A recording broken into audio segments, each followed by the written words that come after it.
You recently shared something really quite valuable with us. Your personal account of learning English, from zero to fluent, my honest English journey. And we're going to take a closer look at that journey today. Exactly. We've got your detailed writing right here, and it gives such a compelling look at what language learning is really like. Uh-huh. So our goal in this deep dive is basically to pull out the core insights from your experience, the challenges, the aha moments, the shifts in thinking, Right. so that anyone else learning a language, especially English, can kind of, well, get something from it. We're aiming for a bit of a shortcut, understanding the process through your experience. Makes sense. And we're going to look at the stages you laid out so clearly, starting with the beginning of my journey, then moving through that often tough bit, struggles, embarrassment, and self-doubt. Yeah, that's a big one. Then discovering what works for me, and the really key idea of consistency over perfection, followed by the more uplifting parts, breakthrough moments and little wins, understanding how I stayed motivated, and wrapping up with your conclusion, plus my advice to every English learner. It's quite a roadmap you've given us. It really is. So let's start right at the beginning. You described English at first as this sort of secret code you'd hear, but it just felt totally out of reach. Can you tell us a bit more about that feeling, being on the outside, looking in? Yeah, it's interesting how you put that. That feeling is so common, isn't it? Like this language is everywhere, but it's like for other people. You mentioned the sound being almost magical, but your own progress felt, well, painfully slow compared to others who seem to just get it. It really captures that initial intimidation factor. And then school. You'd think that would help, but then it throws things like the spelling versus pronunciation chaos at you. Oh, absolutely. The enough island. So, is this language trying to trick me on purpose? Right, you wonder. So what effect did those early kind of confusing encounters have on how you actually approached learning and your confidence, I guess? Well, it points to how unpredictable language can be sometimes. And what's interesting is how those early confusing bits can sometimes push learners toward just memorizing things. Like a survival tactic. Exactly. Like you mentioned, prioritizing memorizing for tests over really speaking or connecting. It's common, but it can create this gap, Okay. between knowing about English and actually being able to use it. But then came a turning point, a spark, you called it. Just a simple movie line that suddenly made speaking English feel possible. Not some big academic thing, just something small. What was it about that moment, do you think? I think the power there is probably in the authentic connection. It wasn't a grammar rule from a book. It was language being used for real, in context, maybe with some emotion. That line likely made English feel personal, less like a subject. And more like a tool. Exactly, a tool for expression. It planted that little seed of belief, like, hey, maybe I can do this. And from that spark, you jumped into the giant ocean of learning resources, apps, tutorials, podcasts, social media, everything. The whole lot. Sounds exciting, but also, as you said, overwhelming. There's almost too much choice. How did you even start to sort through that, to figure out what might actually work for you? That feeling of being swamped by resources is, super common today. But what's important in your story is you didn't just freeze.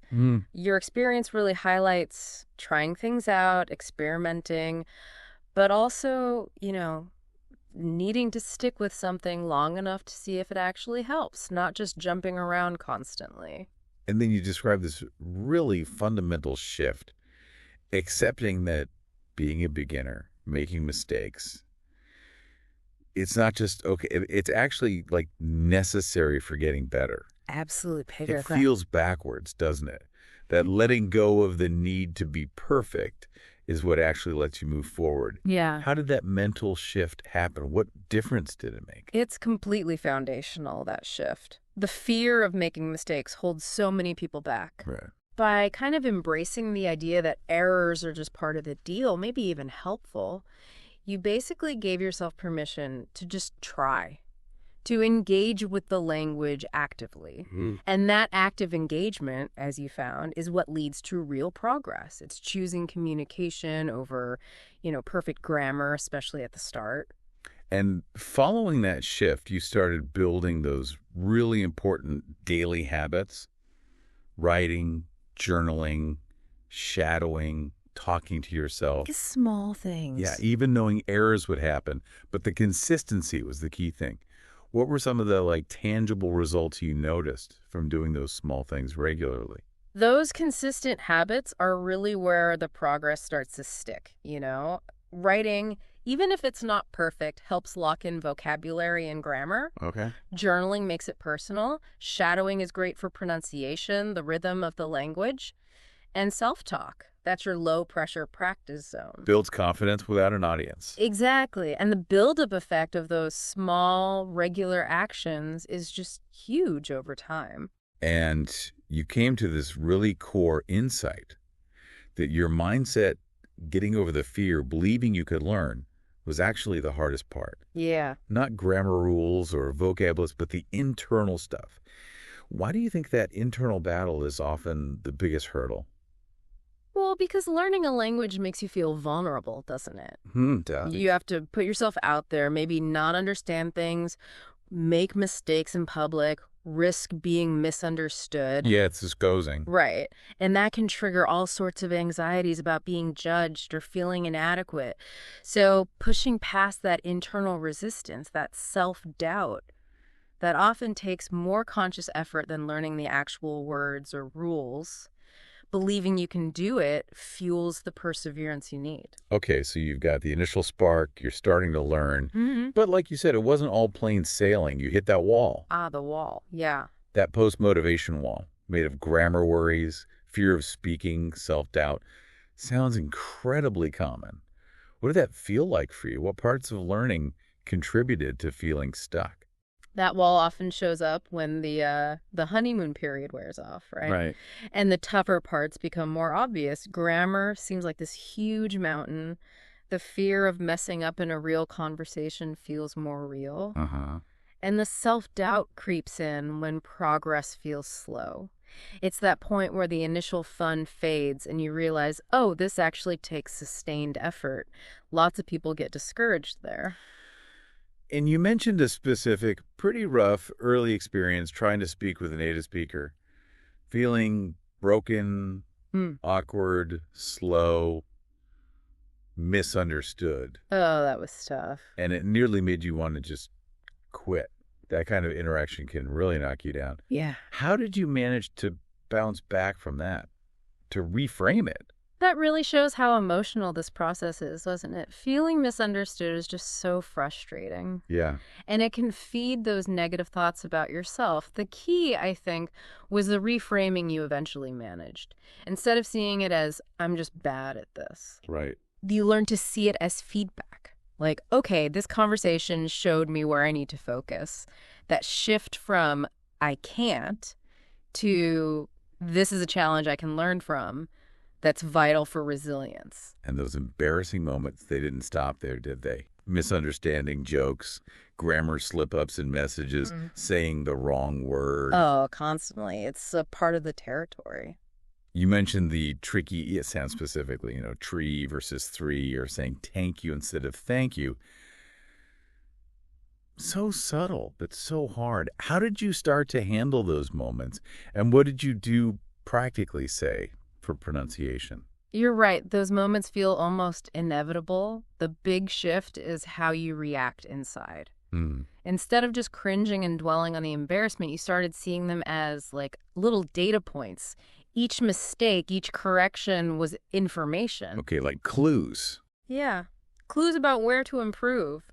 For pronunciation, maybe focusing on those problem sounds like the th, doing targeted listening, repetition exercises. It's slow, but it works. Actively tackling something like the th sound shows real commitment because it is hard for lots of learners. And then there's the comparison trap. Mm-hmm. Seeing fluent speakers, especially online, looking so perfect. Ugh, yeah. Social media perfection. It can be so demotivating. How did you manage to pull back from comparing yourself and get focused again on your journey, your reasons for learning? It's so easy to forget that social media is usually a highlights reel, isn't it? Totally. Even those super fluent people were beginners once. The important thing you did was consciously shift your focus away from them. And back onto yourself. Yeah, back to your own starting line, acknowledging how far you'd come, celebrating your own progress, and reconnecting with your why, wanting to communicate, connect, travel, whatever it was. That's a much healthier benchmark than someone else's curated feed. And you make a great point that self-doubt doesn't just vanish forever. It can still pop up. Oh, absolutely. Still happens. But the trick is not letting it stop you. Yeah. What strategies did you develop to handle those lingering doubts and just keep going? I think first is just accepting that doubt is normal in any big learning curve. It's not a sign you're failing. Right, it's just part of it. Yeah. And then having coping tools, like setting really small, achievable goals, consciously acknowledging your wins, even tiny ones, reminding yourself how far you've already come. It's about seeing the doubt, acknowledging it, but choosing to keep practicing anyway. So after getting through those initial hurdles, you started figuring out what learning methods actually clicked for you, realizing there's no single perfect way. And that jumping between methods all the time wasn't really working. That's a huge realization. Yeah. What questions did you start asking yourself to pinpoint your own style? The big one, which you put so well, was basically, what actually helps me learn? Simple, but powerful. It meant shifting from just taking generic advice to really thinking about my own experiences, considering personality. Am I introverted, extroverted, lifestyle? How much time do I really have? Goals? Why am I doing this again? That let you start tailoring things. And you mentioned the power of listening, focusing on the rhythm, the tone, the overall feel of English, not stressing about every single word. Yes, that immersive listening. It sounds more relaxed, maybe more intuitive. What benefits did you see from that kind of listening? Well, that kind of passive listening lets you absorb the natural flow, the music of the language. Ah, the musicality. Yeah. You start getting an intuitive feel for pronunciation, intonation, even if you don't consciously know every word. It's like learning the tune before you learn all the lyrics. Builds a really good foundation for better understanding and speaking rhythm later on. Shadowing was another one, repeating after native speakers using short video clips. You said it felt weird at first. A bit silly, yeah. But what specific improvements did you notice? In pronunciation, obviously, but maybe also just in your confidence. Shadowing is super active, right? Yeah. It forces your mouth and vocal cords to try and make those new sounds. Builds muscle memory. Exactly. Helps develop that physical ability. And just the act of mimicking, even if it feels awkward, starts building confidence that you can sound more accurate. And moving to reading for fun stories, lyrics, blogs, instead of just textbooks.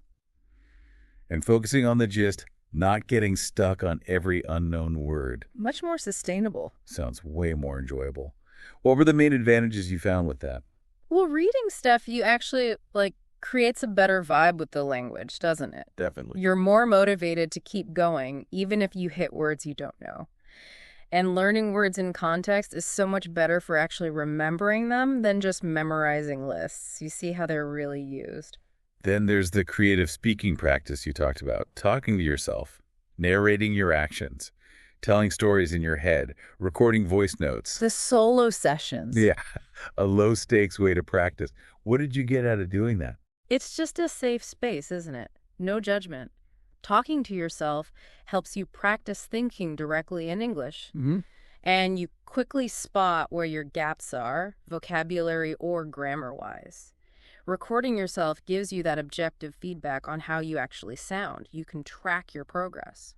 You also talked about relaxing about grammar, seeing it as a helpful map, but not needing to know every single detail before you start talking. Yeah, letting go a bit. And allowing mistakes. That links back to the mindset thing.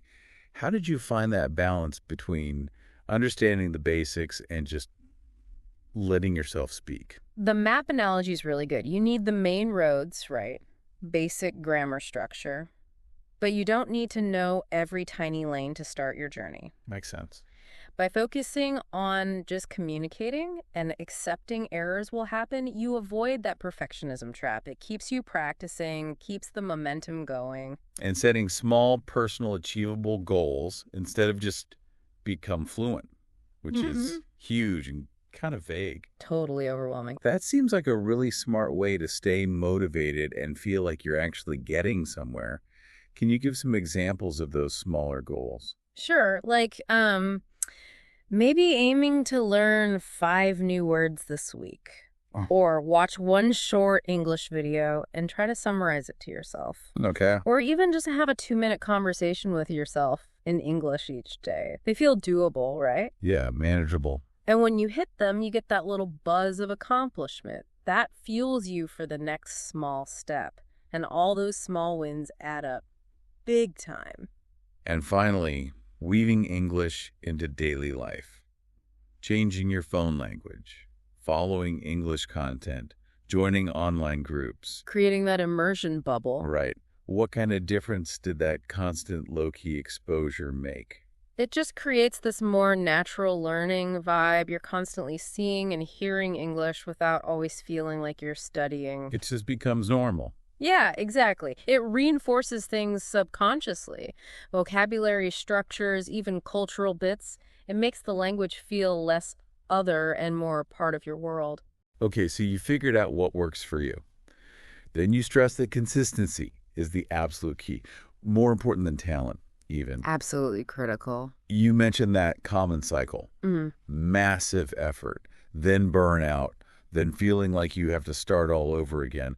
Why is that intense but patchy approach less effective than just doing a little bit regularly? Well, our brains just learn better with regular repetition, right?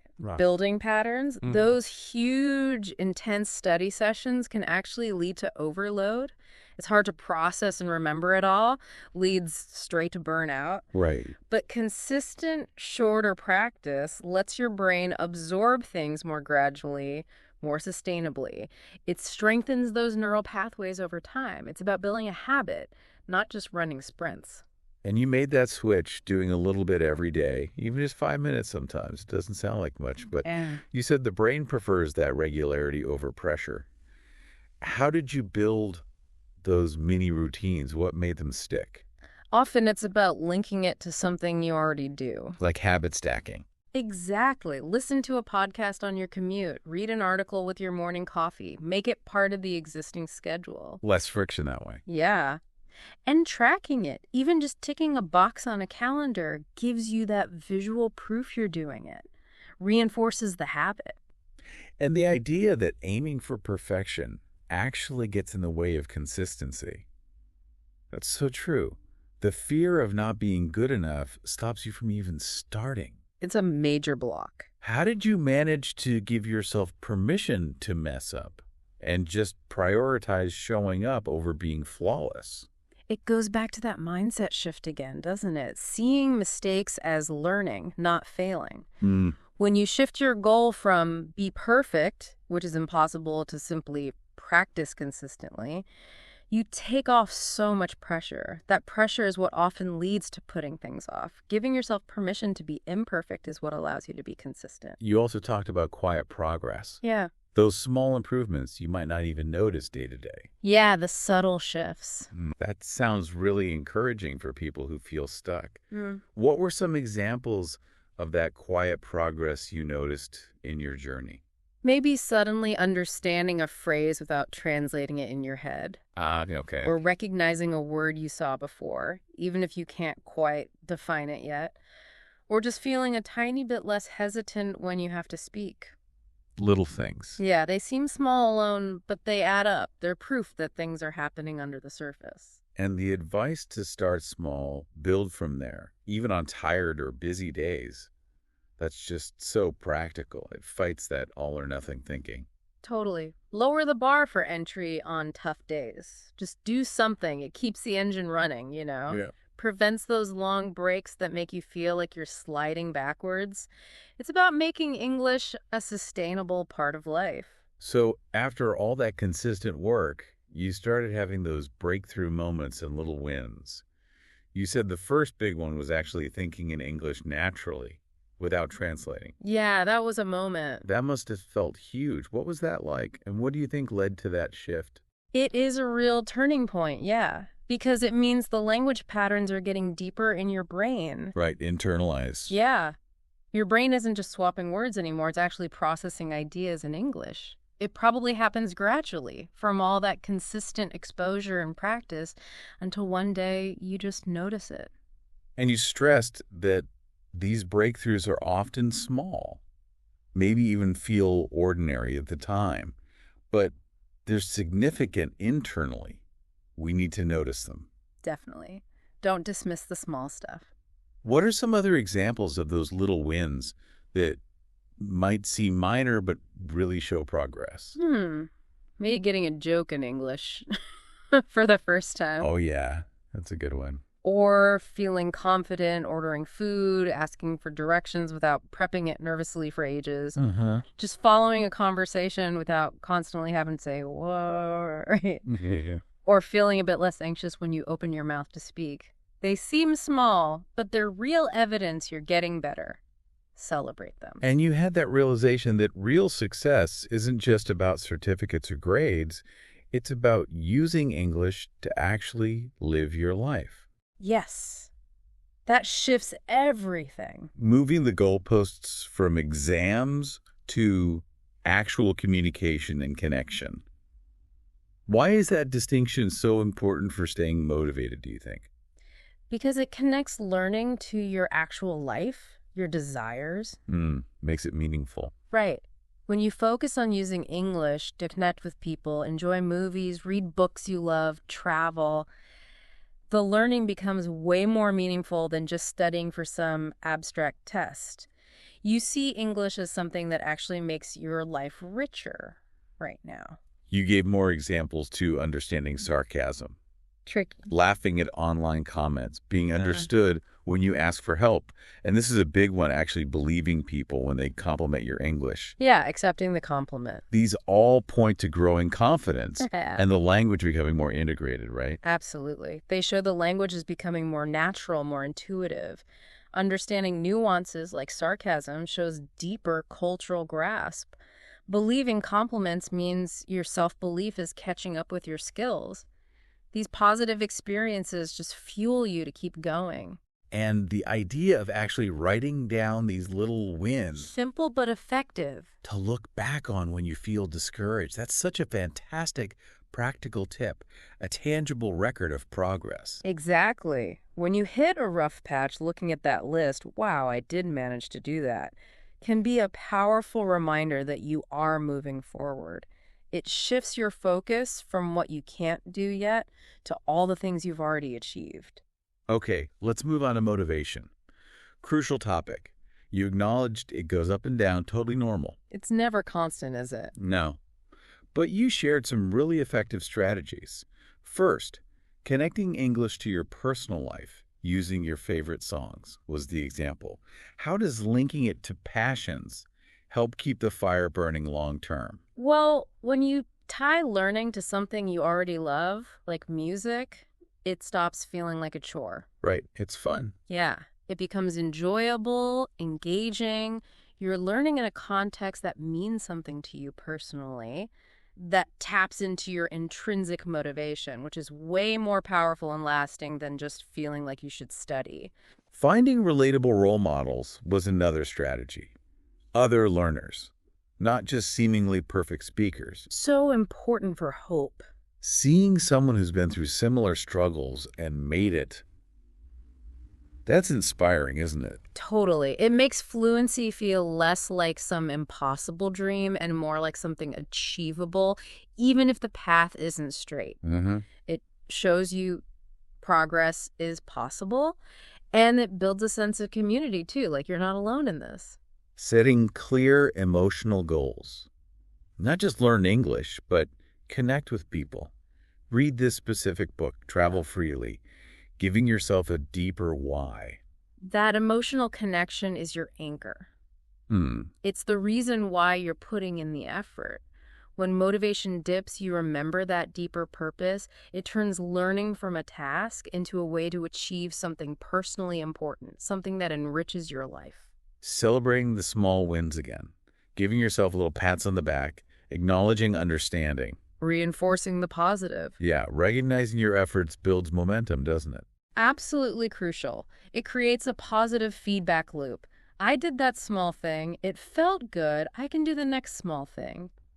It breaks the huge journey down into rewarding little steps. Creating an inspiring environment, changing phone settings, following English content, joining online communities. Surrounding yourself. It immerses you more, makes English feel more constant, more normal. Yeah, it creates constant low-key learning opportunities, normalizes the language, and being part of a community gives you support, encouragement, practice partners maybe.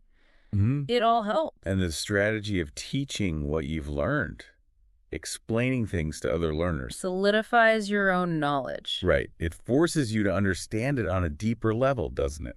Plus, it feels good to help someone else. Definitely. You have to process it, synthesize it, articulate it clearly. It really strengthens your own grasp. And yeah, it gives you a nice sense of purpose, too. And finally, being kind to yourself. Self-compassion.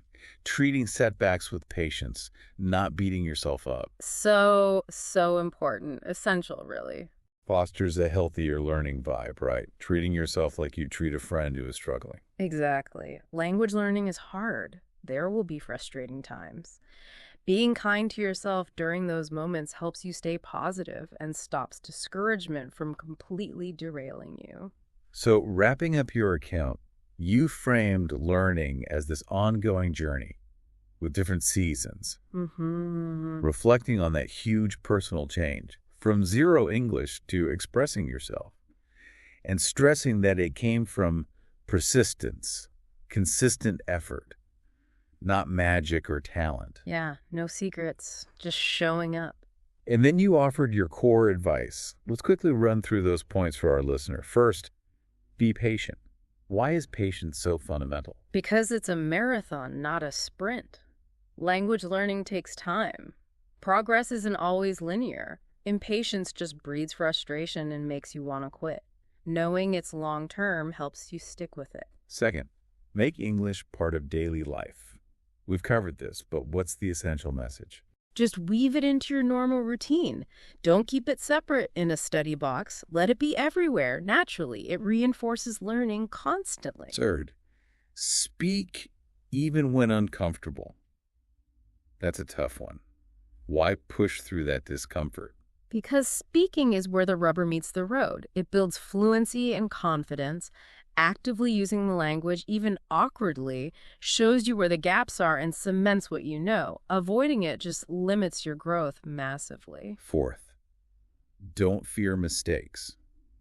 We talked about reframing them. Key takeaway. Mistakes are not failure. They are information. Valuable feedback telling you what to work on. Letting fear stop you means you stop learning. Embrace them as part of the process. Fifth, celebrate small wins. Why actively acknowledge the little victories? It's your fuel. Positive reinforcement. It keeps motivation up by showing you are making progress even if it feels slow. Breaks the huge goal down into achievable, rewarding steps. Just find what works for you, emphasizing the personal nature of learning. What should people keep in mind here? Think about you. Your style, your likes, your schedule, your why. Experiment. Pay attention to what actually keeps you engaged and feeling like you're learning. There's no single right way, only the way that works for you. Seventh, surround yourself with English, creating that immersive environment. Practical ways to do this. Change device languages. Listen to English music, podcasts. Watch movies, shows, use subtitles at first if needed. Read stuff in English. Find online groups or conversation partners. Just make it present in your world. And finally, never give up. Reminding us progress happens even when we don't see it. Trust the process. Exactly. It's long-term. There will be ups and downs, plateaus. Yeah. But keep putting in the effort. Keep showing up. Trust that consistency pays off, even if you can't see the results immediately. It will come. And you finish with that really powerful reassurance. You are enough, that breakthroughs will happen. And that learning a language changes you. It's more than just a skill. It's personal growth.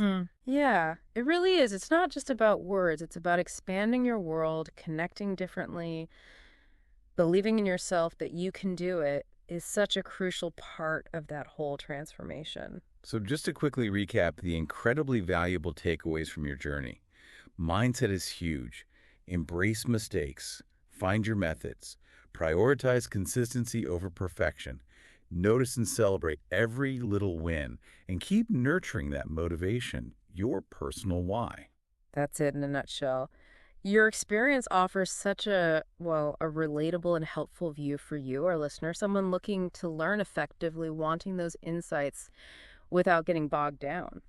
So, reflecting on this whole journey you've shared, what's one small, consistent step our listener could maybe take starting today that fits their style and goals? And maybe, what little wins might they have already had but maybe overlooked? Things that are actually signs of real progress. Yeah, those are great questions for everyone listening to ask themselves. What feels doable and enjoyable? Maybe listening to just one short news podcast each morning, learning one new phrase before bed. And think back, when did you understand something you wouldn't have before? When did you feel just a tiny bit braver speaking? Those are your wins. Recognize them. If this deep dive into this personal journey resonated with you, maybe offered some useful ideas for your own learning, perhaps consider sharing it with someone else you know who's on their own path with English. Until our next exploration, keep learning, keep growing, and remember every single step, no matter how small, is definitely a step forward.